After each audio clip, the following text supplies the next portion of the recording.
There were hundreds of Muslim prisoners being held in Guantanamo Bay. But that also we had in Guantanamo Bay our U.S. Army Muslim chaplain. And that, perhaps, would be an indication to the world, to the international community, that the United States was treating these prisoners in Guantanamo Bay humanely. I was disturbed by these many things that was going on. I was disturbed how prisoners were being held in cage-like cells, being treated more like animals.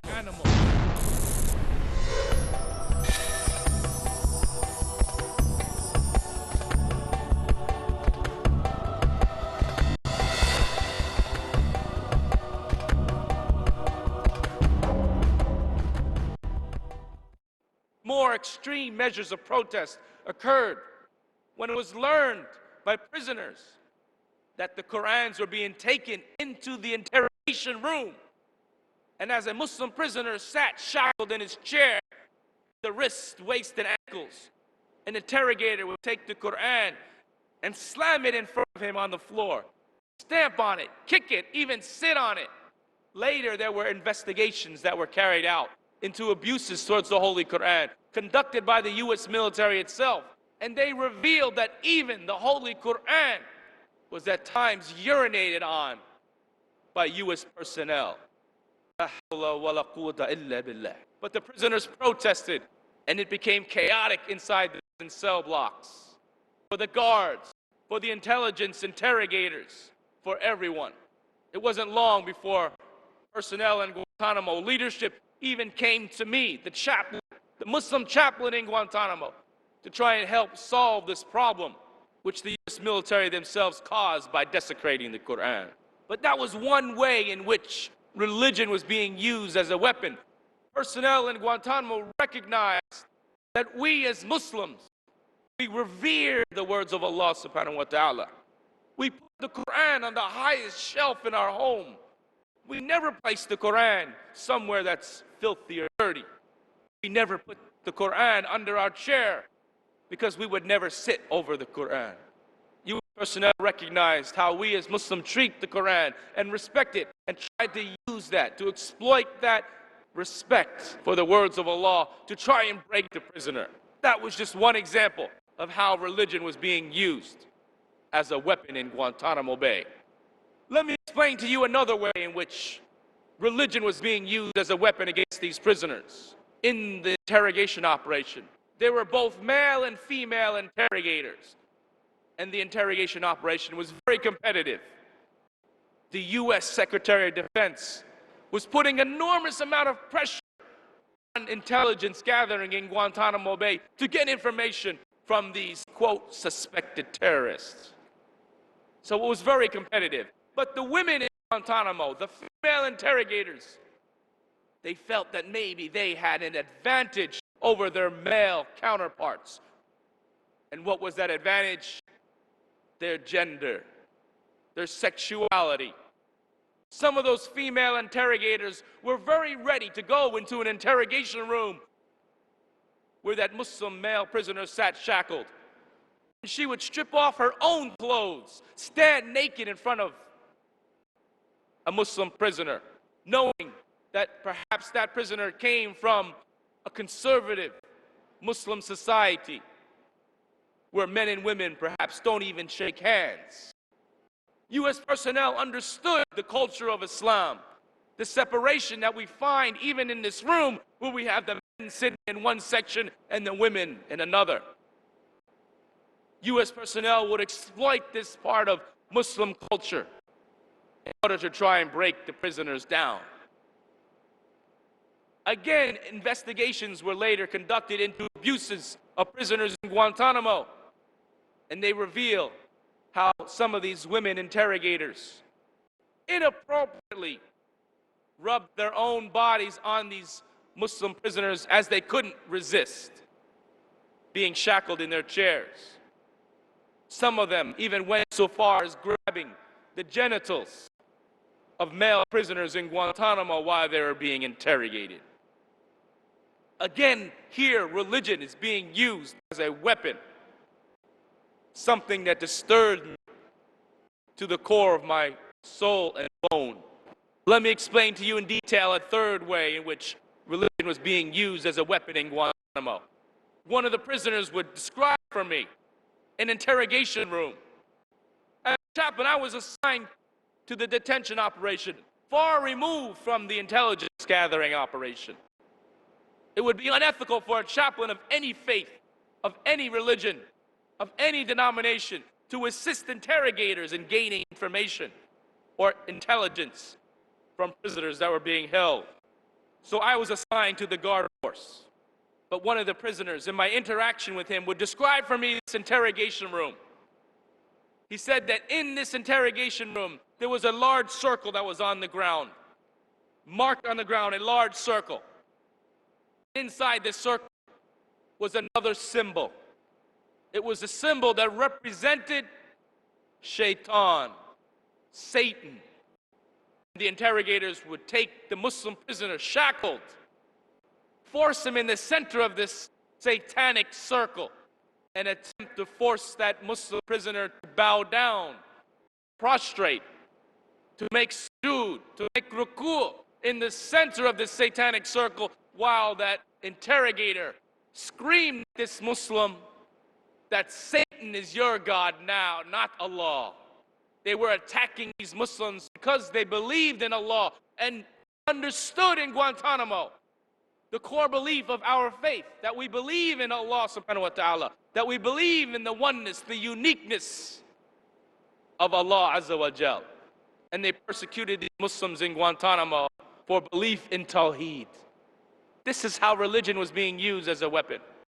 But along with that, there were many other ways in which religion was used to exploit the situation in Guantanamo.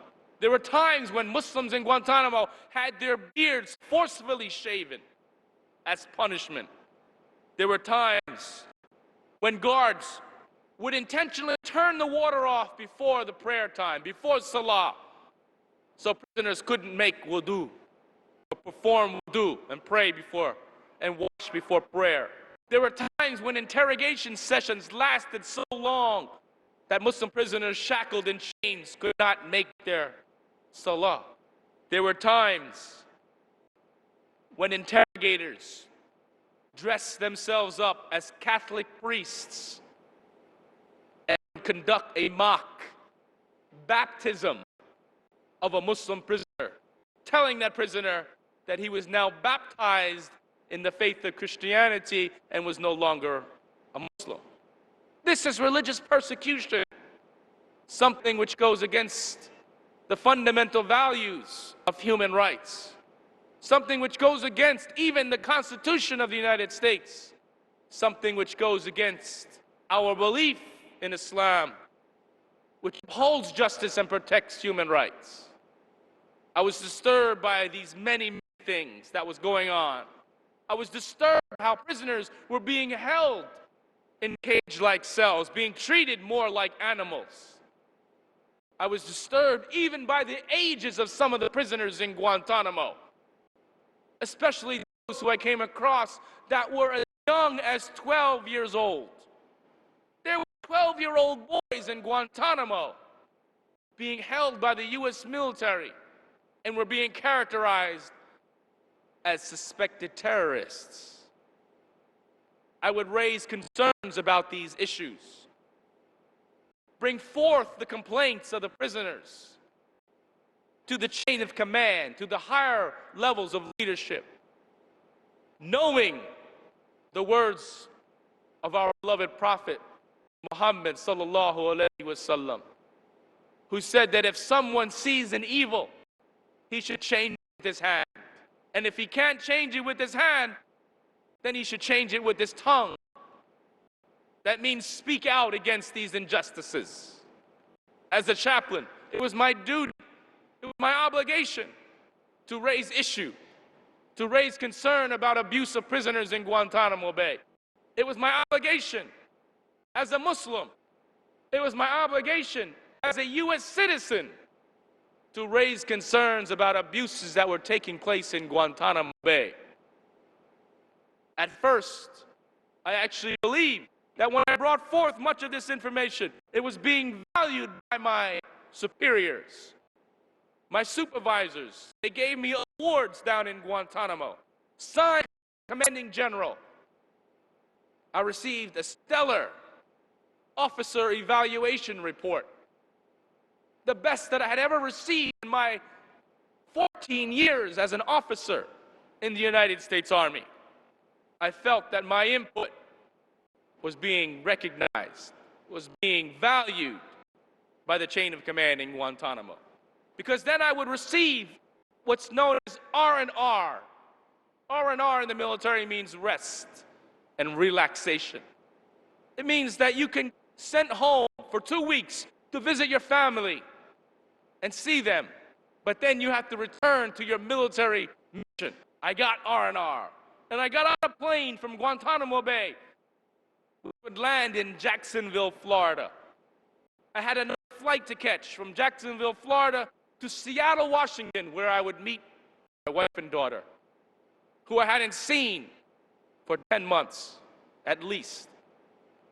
But I never made that second flight from Florida to Seattle, Washington. Because when the plane landed from Guantanamo into Florida State at the Jacksonville Naval Air Station, I was met by people, customs and immigration officials, who would want to search my bags and backpack. And they would make claims that I was carrying what they called suspicious documents. And then all of a sudden, there were intelligence officers, Army counterintelligence, naval criminal investigators. The FBI was there. And they would say that I was carrying classified documents. And they got an arrest warrant. And they arrested me in secret. Nobody knew I had gotten arrested. I never made that flight to get back home. My wife and daughter had no idea what happened. I never showed up. My wife was worried. She would call my parents in New Jersey, asking to see if they had heard from me. My parents didn't hear anything. Nobody knew where I was. It was like I had disappeared in America. But I was sitting in prison. I was sitting in a maximum security prison on lockdown. And I was being accused by my own government of spying, espionage, aiding the enemy, aiding the terrorist enemy. And I was even threatened with the death penalty.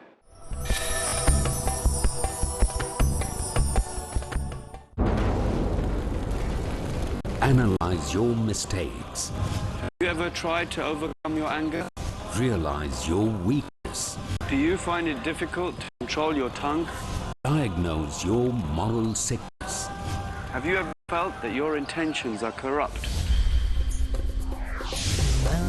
Learn the steps essential to nourish our souls in purification of the soul. Every Friday at 4 p.m. Saudi Arabia and 5 p.m. UAE on Peace TV. Do you think that this book can have any relevance to modern science? Doesn't it stand the test of the time? Sure, it does. Let me discuss with you the scientific version of the glorious Quran. Join Dr. Zaghlul An-Najjar in Islam and Science every Tuesday at 6 p.m. Saudi Arabia and 7 p.m. UAE on Peace TV.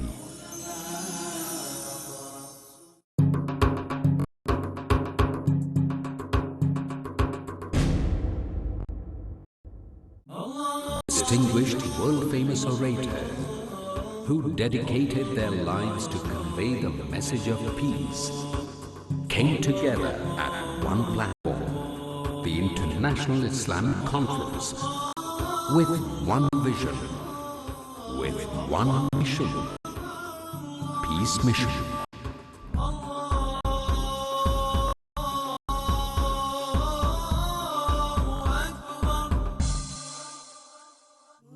I welcome all of you with Islamic greetings. Assalamu alaikum wa rahmatullahi wa barakatuh. Peace Mission tonight at 11 p.m. Saudi Arabia and 12 a.m. UAE on Peace TV. Where truth is hidden, and misleading quotations create confusion. Where truth is hidden, lack of knowledge and wisdom cause upheaval and commotion. Where truth is hidden, manipulated scriptures and twisted facts emerge. This very hidden truth creates false propaganda, mayhem, chaos, disorder, and turmoil in our lives and the world order. But is there anyone with courage and wisdom? What is the truth? And who has the courage to expose it?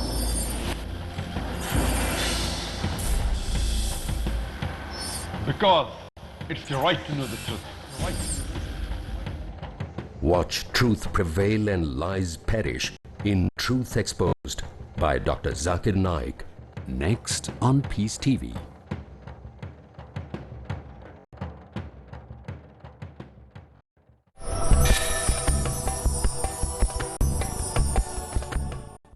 I was held in jail. Initially incommunicado, which means I wasn't allowed to contact anyone, so nobody knew where I was. But my family learned of where I was. About 10 days later, when they saw me on the news, on television, when the news of the day in September of 2003 was the U.S. Army Muslim chaplain, Captain Yi, had been arrested and was being accused of these heinous crimes. Yes, I was sitting in this maximum security prison. And when they transferred me from Jacksonville, Florida to South Carolina in this military naval brig, they threw me in the back of this truck next to an armed guard. Two other armed guards in the front, the armed guard next to me. Take out of his bag these goggles, blackened out plastic goggles, and put them over my eyes so I couldn't see anything. He took out of his bag these ear devices that go over the ears so I couldn't hear anything. I was shackled at the wrists, at the waist, at the ankles, just like prisoners in Guantanamo are shackled. I was being subjected to something which is known as sensory deprivation. Sensory deprivation. I was subjected to this very same technique that was being used on prisoners in Guantanamo Bay. Something which I observed from being down in Guantanamo as the Muslim chaplain.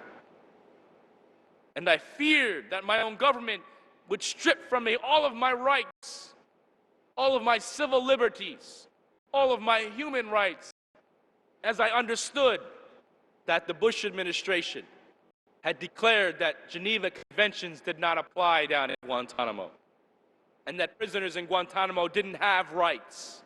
I feared that my own government would strip from me, even as a U.S. citizen, my own rights. I was thrown in that prison for 76 days.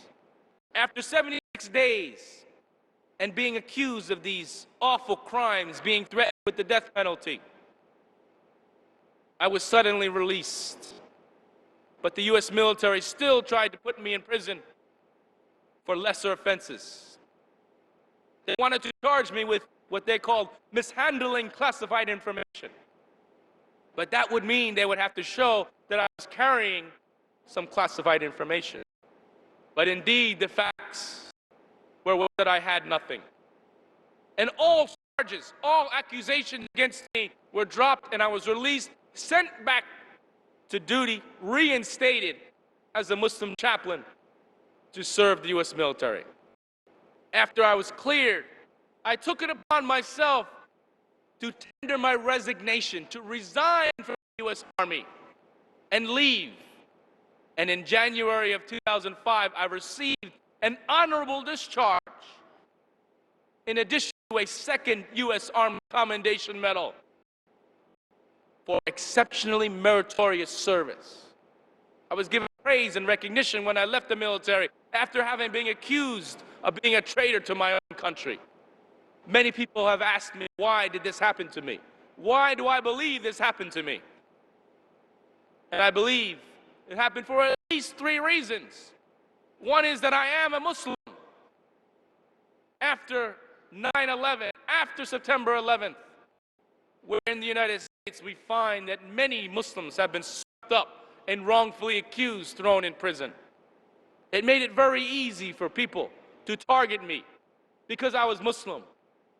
When people in Guantanamo saw me down at this prison camp, praying, bowing, and prostrating, they recognized that this was the way Muslim prisoners prayed. When they saw me read the Holy Quran in the classical Arabic language, they recognized that this was how the prisoners prayed and read the Holy Quran. And to some few in Guantanamo, whether it was due to their ignorance or lack of knowledge, or even if it was due to their bigotry and hatred for Islam, it meant that I too was the enemy and they would come and target me. But I also believed that it happened in part because of my ethnicity, being Chinese. But it also happened because, without a doubt, I was raising concerns. I was objecting to the torture down in Guantanamo, to the abuse of the prisoners being held in Guantanamo, to the conditions, the animal-like conditions down in Guantanamo. I raised concerns at a time when much of the world knew nothing about what was going on inside this prison camp. Today, of course, much of what I talk about is public information. We know that these abuses have occurred down in Guantanamo. We know they're facts now. But at a time when this information was not out, people were scared that I would expose the transgressions that were happening in this place called Guantanamo Bay. My brothers and sisters in Islam, it was a harrowing time for me to be in prison and to be treated like a traitor to my own country. It was a harrowing time in Guantanamo to see how religion was being used as a weapon and how individuals in Guantanamo were being persecuted for their Muslim faith. But that's my story.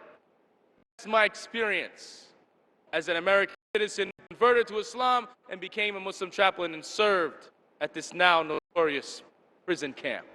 I hope that I've shed some light, that I've given you information which causes you to rise up and to stand firmly for justice, to stand up for human rights. We know that Allah subhanahu wa ta'ala says in the Quran, "Kunu qawamina bil qist, shuhada'a lillah."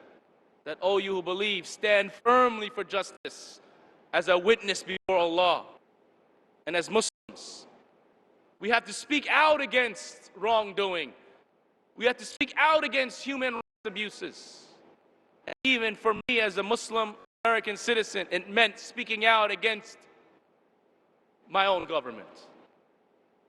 My brothers and sisters in Islam, my name is Brother James Yusuf Yee.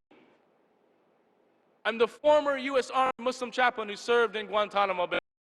And as I said when I started my talk, that I'm inspired when people come to listen to my story, because I hope that it will cause those people to become stronger in their faith and stand up for human rights and justice. So my brothers and sisters in Islam, as I said when I started my talk, I'm inspired when people come to hear my story, because it's my hope that all of those who hear it will they themselves become stronger in their faith, to become better people, become individuals who will also ultimately stand up for human rights and justice.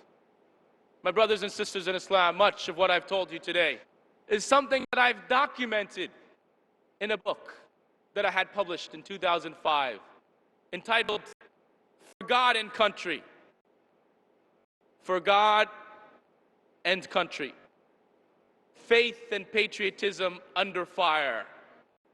And it chronicles my journey to Islam, how I became Muslim, and then how, as a Muslim, I grew to want to serve Muslims who were serving in the armed forces, and how that path led me to Guantanamo Bay, ultimately to object to the horrors that you heard in my story today. My friends, my brothers, my sisters in Islam, it's an ultimate pleasure, an honor to be here today, to be a part of this conference entitled Peace, the Solution for Humanity. Because without a doubt, our world needs peace.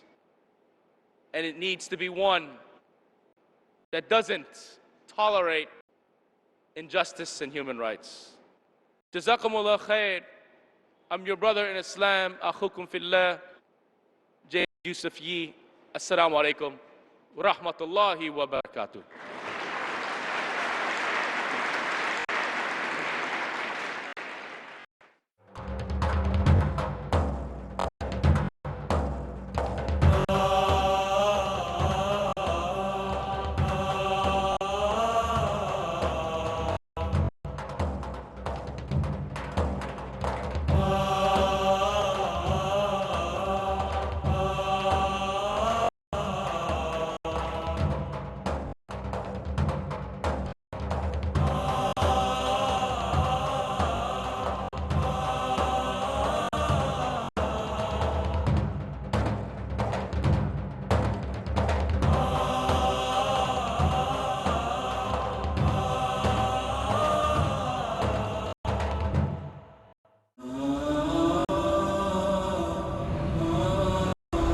To unite your heart, to unite your family, to unite the nations, and to unite the world.